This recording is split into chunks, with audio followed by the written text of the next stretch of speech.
रविवार व्रत कथा। नमस्कार भाइयों बहनों, जय माँ गायत्री। आप सभी का मेरे YouTube चैनल शुभकर माही अष्टो में स्वागत है। आज के इस वीडियो में सुनेंगे रविवार की व्रत कथा। रविवार के दिन भगवान सूर्य देव की कृपा प्राप्ति के लिए रविवार का व्रत करना चाहिए। रविवार की कथा का स्मरण करना चाहिए और सूर्य देव को जल अर्पित करना चाहिए। रविवार के दिन सूर्य देव की कृपा पाने के लिए यह सबसे अच्छा दिन माना जाता है, क्योंकि रविवार का जो दिन है वह सूर्य देव को समर्पित है।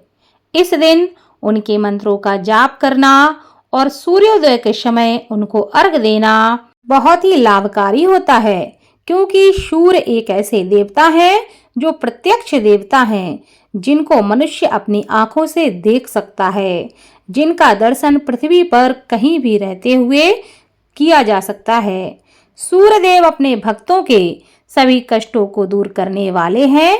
तो ज्योतिष शास्त्र के अनुसार 9 ग्रहों में सूर्य देव को राजा माना जाता है, जिनकी साधना आराधना करने से कुंडली के सभी दोष दूर हो जाते हैं। कुंडली में सूर्य यदि मजबूत अवस्था में हो तो व्यक्ति को समाज में खूब मान प्रतिष्ठा, सुख समृद्धि की प्राप्ति होती है। तो सुनते हैं रविवार की व्रत कथा। पौराणिक कथा के अनुसार प्राचीन काल में एक बुढ़िया रहती थी। वह नियमित रूप से रविवार का व्रत करती थी। रविवार के दिन सूर्योदय से पहले उठकर बुढ़िया स्नान आदि से निर्वृत्त होकर आंगन को गोबर से लीपकर स्वच्छ करती थी। उसके बाद भगवान सूर्य की पूजा करती और रविवार का व्रत करती। साथ ही रविवार की कथा को सुनकर भगवान सूर्य को भोग लगाकर दिन में एक समय भोजन करती थी। भगवान सूर्य की अनुकंपा से बुढ़िया को किसी भी प्रकार का कष्ट नहीं था, कोई चिंता नहीं थी। धीरे धीरे उसका घर धन धान्य से भर रहा था। उसके जीवन में किसी भी प्रकार का संकट नहीं था। उस बुढ़िया को सुखी होते हुए देख उसकी पड़ोसन उससे जलने लगी।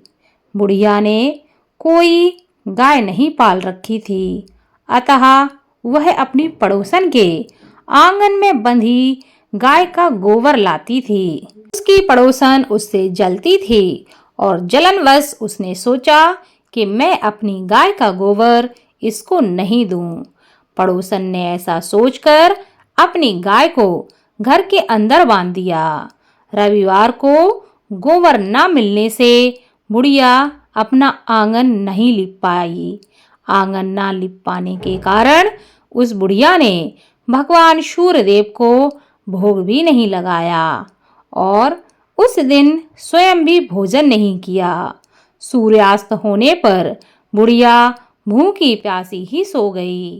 प्रातः काल सूर्योदय से पहले उस बुढ़िया की आंख खुली तो वह अपने घर के आंगन में एक सुंदर गाय और बछड़े को देखकर बड़ी ही हैरान हो गई कि आखिर यह गाय मेरे आंगन में कहाँ से आई। गाय को आंगन में बांधकर उसने जल्दी से उसे चारा खिलाया। पड़ोसन ने उस बुढ़िया के आंगन में सुंदर गाय और बछड़े को देखा तो वह उससे और भी अधिक जलने लगी। तभी गाय ने सोने का गोबर दिया। गोबर को देखते ही पड़ोसन की आंखें फटी की फटी रह गईं।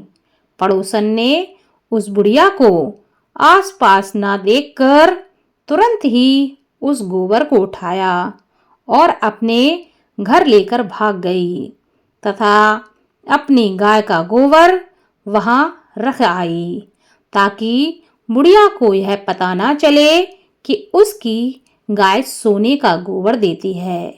सोने के गोबर से पड़ोसन कुछ ही दिनों में धनवान हो गई।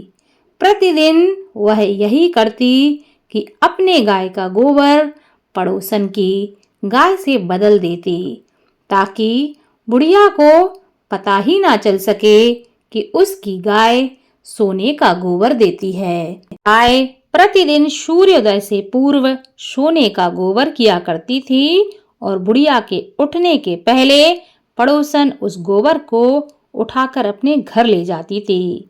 बहुत दिनों तक बुढ़िया को सोने के गोबर के बारे में कुछ पता ही नहीं चला। बुढ़िया पहले की तरह हर रविवार को भगवान सूर्यदेव का व्रत करती रही और कथा सुनती रही। लेकिन भगवान सूर्य को जब पड़ोसन की चालाकी का पता चला तो उन्होंने आंधी चलाई। आंधी का प्रकोप देखकर बुढ़िया ने सोचा कि आज तो आंधी इतनी तेज है, गाय को बाहर कैसे छोड़ूं। तो बुढ़िया सोचने लगी, क्यों ना आज गाय को घर के अंदर ही बांध लूं, ताकि इस आंधी तूफान से मेरी गाय बची रहे। गाय को बचाने के लिए, उसकी सुरक्षा के लिए बुढ़िया ने उस दिन गाय को अपने घर के अंदर ही बांध दिया। जब वह सुबह उठकर देखती है तो बुढ़िया चौंक जाती है, क्योंकि वह देखती है कि गोबर सोने का है। वह आश्चर्य में पड़ जाती है कि यह गाय तो सोने का गोबर देती है। उसे बड़ा ही आश्चर्य होता है।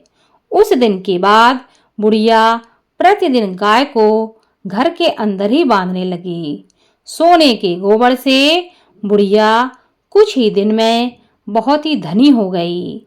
उस बुढ़िया के धनी होने से पड़ोसन बुरी तरह जल भुनकर राख हो गई। पड़ोसन ने जलनवश अपने पति को समझाकर राजा के पास भेज दिया कि राजा से कहकर आओ कि मेरी जो पड़ोसन है उसके पास एक ऐसी गाय है जो सोने का गोबर देती है और वह गाय बड़ी ही सुंदर है। जब राजा को यह सब पता चलता है तो राजा उसे देखने के लिए आता है। राजा देखता है कि गाय तो बहुत ही सुंदर है, साथ ही जब वह यह देखता है कि गाय तो सोने का गोबर देती है तो राजा के आश्चर्य का ठिकाना ही ना रहा। बुढ़िया राजा से प्रार्थना करने लगती है कि हे महाराज, इस गाय को मुझसे ना लो, क्योंकि इस गाय को मुझे स्वयं भगवान सूर्य ने दिया है। मैं इसके बिना कैसे रहूंगी, मेरा जीवन यापन कैसे होगा। लेकिन राजा उसकी बात मानने को तैयार ही ना था। उधर भगवान सूर्य को भूखी प्यासी बुढ़िया को इस तरह प्रार्थना करते देख उस पर बड़ी ही दया आई। उसी रात भगवान सूर्य ने राजा को स्वप्न में कहा कि हे राजन, बुढ़िया की गाय व बछड़ा तुरंत लौटा दो, नहीं तो मैं तुम्हारे साम्राज्य को नष्ट कर दूंगा, तुम्हारा महल नष्ट हो जाएगा। भगवान सूर्य के स्वप्न से बुरी तरह भयभीत होकर राजा ने प्रातःकाल उठते ही गाय और बछड़ा बुढ़िया को लौटा दिए। राजा ने बहुत सा धन देकर बुढ़िया से अपनी गलती के लिए क्षमा मांगी। राजा ने पड़ोसन और उसके पति को उनकी दुष्टता के लिए दंड दिया। फिर राजा ने पूरे राज्य में घोषणा कराई कि सभी स्त्री पुरुष रविवार का व्रत करें, साथ ही रविवार की कथा का स्मरण करें। रविवार का व्रत करने से सभी लोगों के घर में धन धान्य की कोई कमी ना रही। राजतय में चारों ओर से खुशहाली आ गई। स्त्री पुरुष सुखी जीवन यापन करने लगे तथा सभी लोगों के शारीरिक कष्ट भी दूर हो गए।